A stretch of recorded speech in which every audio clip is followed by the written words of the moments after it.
Bom dia, bem-vindos à Sala de Matemática do Museu de História Natural e da Ciência, Sala dos Jogos Matemáticos, onde temos, como podem ver, muitas atividades hands-on de matemática, nomeadamente puzzles e jogos matemáticos, como por exemplo esta mesa aqui com a implementação do problema das pontes de Königsberg, um dos problemas resolvidos pelo grande matemático suíço Leonhard Euler no século XVIII. E esta sala contém uma exposição permanente de jogos matemáticos, que foi inaugurada em 2008 e que tem alguns tabuleiros que eu gostaria de descrever, porque são réplicas que, de outra forma, passariam despercebidas ao público. Temos aqui um jogo chamado Ludus Regularis, o jogo mais antigo do qual se sabe exatamente quem é o seu inventor. É um jogo do século X, inventado em França por um padre que tentava fugir às leis que condenavam, as leis da Igreja, que condenavam o jogo de dados, e inventando um jogo de facto de dados, um jogo de processos aleatórios, mas cujo tema era piedoso e, portanto, não pôde ser proibido pela Igreja. E tivemos a felicidade de aceder ao livro que o próprio inventor escreveu, ou uma tradução mais tardia, naturalmente, que Wiebold escreveu. E este livro é muito interessante. Joga-se com 3 dados cúbicos e um dado tetraédrico, e os 3 dados cúbicos estão associados a virtudes, portanto há 56 virtudes associadas a cada um dos lançamentos possíveis dos dados cúbicos, e depois umas regras relativamente simples tornam o jogo em atividade lúdica. Reparem que temos 56 virtudes, começando pelas teologais e depois por aí fora, e, enfim, é interessante só por si ver as virtudes, ver a atribuição dos números às virtudes, as regras do jogo, etc.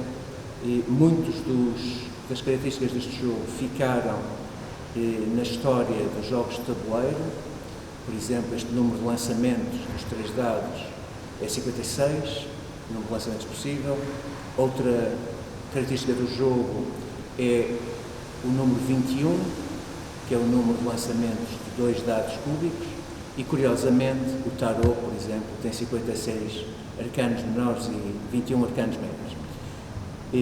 Portanto, é um jogo muito interessante que nós tivemos a felicidade de reconstruir e disponibilizar com as suas regras simplificadas aqui ao público. Aqui, a seguir, somos um salto cronológico muito violento e vamos para o século XIX, Irlanda, onde o grande matemático Hamilton criou um jogo que comercializou, que é um puzzle, que nós chamamos um jogo para uma pessoa só, que tem a ver com um percurso que tentamos fazer, visitando todos os pontos uma e uma só vez. Hamilton comercializou o jogo em forma de tabuleiro, com pecinhas numeradas, mas também em forma de guizo dodecaédrico, que é muito interessante. Portanto, o objetivo é tentar passar aqui com esta cordinha por todos os pontos que ele chamou a volta ao mundo, representaria cidades. E, curiosamente, isto tem a ver com teoria de grafos. Teoria de grafos é essa que nasceu com este puzzle que eu já referi, das pontes de Königsberg, que foi resolvido por Leonhard Euler no século XVIII. Portanto, 2 puzzles, 2 atividades lúdicas que estão ligadas a grandes consequências da matemática dita séria. Portanto, este é o jogo do Icosiano, como ficou conhecido, e com imagens alusivas ao próprio artigo do Hamilton. Este é um aspecto que eu gosto de frisar, as ligações entre os jogos e as atividades lúdicas e a matemática séria, que as relações são múltiplas, às vezes subterrâneas, outras vezes mais fáceis de surpreender, mas de qualquer forma é um tema interessantíssimo, a relação entre os jogos ditos abstratos, jogos de inteligência, jogos de estratégia e a matemática, que no fundo ambos lidam com o pensamento abstrato e rigoroso e criativo. Aqui passamos para um jogo astronómico, um jogo que já vem descrito no livro de jogos de Afonso X do século XIII, um jogo introduzido na Europa pelos árabes, que no fundo é um jogo astrológico. Há 7 planetas, 7 luminárias. O jogo é muito simples na sua mecânica, lança-se um dado, cada jogador anda aí numa coroa circular com a sua peça, que é o seu planeta, e no fim da jogada lê os aspectos do céu e paga ou recebe conforme regras inspiradas na astrologia ptolomaica. Este jogo tem vários problemas quanto à jogabilidade. Por exemplo, hoje em dia seria difícil sobreviver a um jogo destes que carece de 7 pessoas para jogar. Por outro lado, não tem condição de fim, o jogo pode eternizar-se, digamos assim, e porque talvez por isso o grande erudito de Cambridge, William Folk, no século XVI, entre as suas atividades,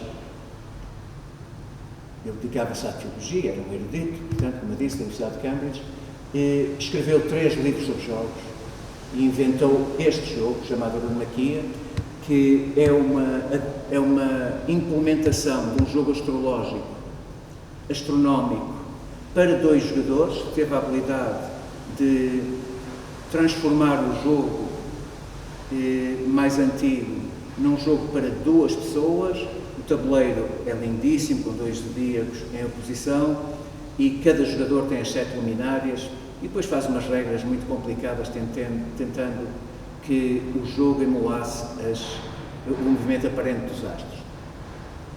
Eu aproveito para realçar que, neste contexto intelectual académico do século XVI, era bem visto e aceito um erudito escrever um livro sobre jogos, 2 ou 3, e venderem-se os jogos nas universidades, etc., como atividades privilegiadas e aconselhadas para as mentes de todos.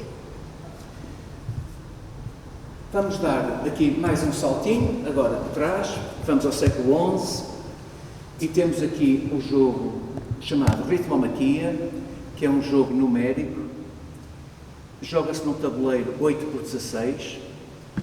Os manuais normalmente dizem: juntem-se 2 tabuleiros de xadrez e podemos implementar o nosso jogo.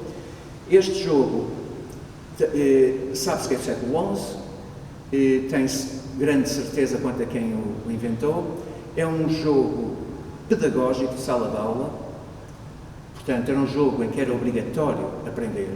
Portanto, estamos a falar do século XI, portanto este jogo era ensinado nos mosteiros e igrejas antes de haver universidades, e depois transitou para as universidades e fazia mesmo parte do quadrívio nas universidades. É um jogo muito, muito interessante. A sua jogabilidade traz problemas, naturalmente, porque é um jogo, como podem ver, tem muitas peças.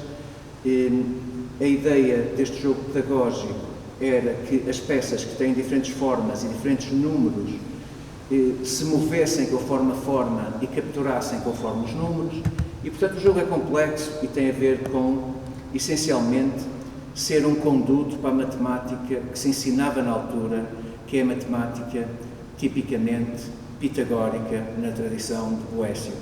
E portanto estamos aqui a falar de relações entre inteiros, de médias, nomeadamente aritmética, geométrica e harmónica.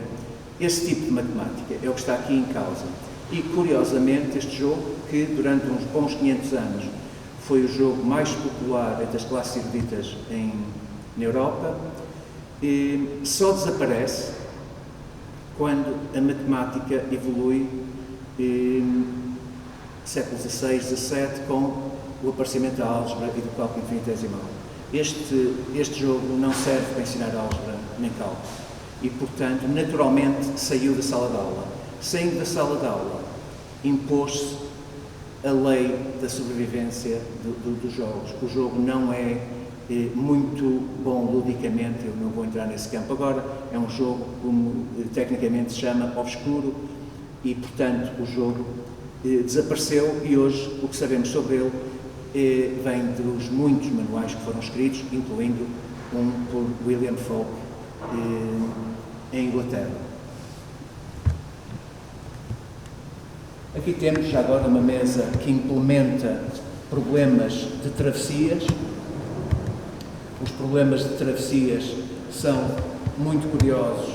Toda a gente conhece, creio eu, o problema do barqueiro que quer atravessar um rio com um barco, onde só pode levar de entre lobo, cabra e couve. Se deixar o lobo com a cabra numa margem, o lobo come a cabra.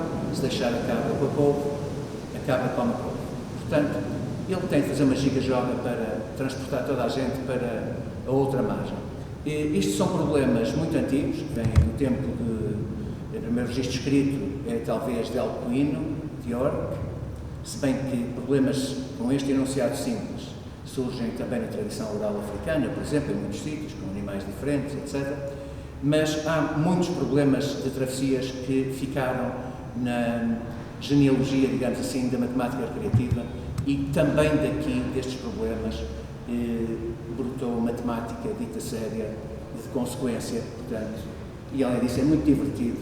Portanto, temos aqui uma implementação e uma lista de problemas. Ainda para terminar a referência a William Folk, temos aqui um jogo extremamente complexo que ele inventou, tentando adaptar os princípios que levaram ao ritmomaquia à geometria. E então ele criou este jogo, com este número enorme de peças, com um tabuleiro muito grande, com 2 rios, castelos, etc., sólidos, platónicos, outros, canhões, escadas, etc. E tentou pôr barris, e tentou pôr aqui umas regras que também evidenciassem áreas, volumes, distâncias, teorema de Pitágoras, coisas assim. Ele diz que havia gente a jogar este jogo, nós permitimos desconfiar, porque o jogo é extremamente complexo. Nós temos aqui esta implementação que o nosso fantástico artesão demorou muito tempo a fazer, porque as peças são complexas, e temos uma tradução das regras editada no boletim da Sociedade Portuguesa de Matemática. Temos aqui um jogo que não tem muita categoria por si enquanto jogo, mas é interessante. Foi inventado por Nicolau de Cusa e foi em resultado dele dizer, escreveu também um livro sobre isto. Isto é um jogo de inspiração teológica, no fundo é um alvo, digamos assim, e ele descreve os vários níveis e, portanto, naturalmente, o nível final é o nível divino, mas é curioso que o respeito pelos jogos e as referências que ele faz ao monocórdio, ao ritmomaquia e ao xadrez, dizendo que todos os jogos têm a sua própria dignidade e são benéficos para a prática do espírito. Portanto, ainda por cima o tabuleiro é bonito e, portanto, incluímos-lo nesta exposição. Este jogo é um jogo muito recente, é um jogo do século XX, é o Eggs. É um jogo que tem muitas características que o tornam fantástico no mundo dos jogos de tabuleiro. Primeiro, foi inventado na década de 40 do século passado por 2 pessoas independentemente. Piet Hein, na Dinamarca, John Nash, da mente brilhante, nos Estados Unidos, com um intervalo muito curto. Primeiro Piet Hein, depois o John Nash. É um jogo cujas regras se dizem numa linha. É um jogo complexo e muito rico, tática e estrategicamente. É o que nós chamamos hoje, é o grande clássico moderno, digamos assim. E, curiosamente, tem relações com a matemática completamente alheias à prática do jogo, não tem nada a ver com o bom jogador ou o mau jogador, mas tem relações com a matemática surpreendentes. Um matemático, David Gale, de Berkeley, mostrou que o facto deste jogo não admitir empates, seja qual for a perícia dos jogadores, este jogo tem sempre um vencedor e só um, é equivalente a um resultado profundo de matemática que leva vários anos a compreender o seu próprio enunciado, quanto mais o seu contexto, demonstração, etc. Ora, o facto que este jogo não pode acabar empatado é uma coisa que qualquer praticante, qualquer jovem praticante compreende, passado umas horas sentado à mesa a divertir-se com o jogo. Portanto, há aqui relações com a matemática que são subterrâneas, que mostram que, de facto, há muito ainda a explorar entre a relação entre a matemática pura e os jogos abstratos. A diferença interna entre ambos é muito difícil de explicitar. Os processos mentais são muito semelhantes e, portanto, nós costumamos dizer que a coisa mais próxima da matemática pura, da resolução de problemas, é exatamente o jogo abstrato. Aqui temos uma mesa curiosa, que é uma implementação do Teorema de Pitágoras, com hexágonos em vez de ser quadrados. Portanto, está aqui o triângulo retângulo, portanto, o ângulo reto, e está aqui mostrado que um hexágono regular construído na hipotenusa tem a área que é a soma dos hexágonos regulares construídos nos catetos. Isto tem, naturalmente, é um hands-on e, portanto, faz-se uma pavimentação da figura e ilustra-se o teorema. Porque, normalmente, o teorema de Pitágoras é enunciado com quadrados e as pessoas podem, às vezes, não saber ou não estar alerta para o facto de que qualquer figura funciona nesse contexto, desde que se usem, naturalmente, figuras semelhantes em todos os lados. Aqui temos um jogo do grande Arquimedes, portanto estamos a falar do século II a.C. Este jogo tem também muita história associada, porque tem uma história rocambolesca, porque este jogo aparece descrito num texto de Arquimedes, descoberto em 1906, chamado Palimpsesto de Arquimedes, ou Códex de Arquimedes, que é um texto que apareceu, desapareceu, foi roubado, tornou a aparecer e finalmente foi leiloado por $2 milhões por um anónimo que o cedeu para a investigação e está a ser lido e publicado. É claro que este jogo não é propriamente, talvez, a parte mais importante do texto, a parte mais importante talvez seja o método ou qualquer coisa assim, mas é muito interessante ver que Arquimedes inventou um objeto para manusear que sabia a notícia de que ele tinha feito isso, mas pensava-se que era qualquer coisa para fazer figuras com a pessoa, enfim, fazer um elefante ou isto ou aquilo, como serve o Tangram que nós implementamos aqui em mesas para as famílias, que é um grande sucesso aqui da sala, o Tangram, digamos, em 3 dimensões. Pois este jogo, este solitário do Arquimedes, tem um nome estranho, Stomachion, são 14 peças que completam um quadrado e Arquimedes usaria estas peças, este artefacto para pensar em matemática, em problemas de uma natureza que não são o que nós imediatamente vemos como tipicamente vindas da Grécia Antiga. Por exemplo, para contar de quantas maneiras é que estas peças podem ser rearranjadas num quadrado, ocupa um artigo científico de 2 matemáticos americanos, um casal que é um problema muito difícil, são 300 e tal. Portanto, a coisa é substancial, tem conteúdo matemático também e vem-nos dar 2.200 e tal anos. Este jogo está aqui incluído na exposição por ser um puzzle, isto é, um jogo para joga-se no pentagrama, um jogo que chama-se Pentalfa, joga-se no pentagrama que todos conhecemos, que é um símbolo que aparece em vários contextos e com várias interpretações, e trata-se de, nas 10 intersecções que estão marcadas no tabuleiro, que se vê na ilustração, colocar 9 bolinhas de acordo com uma certa regra.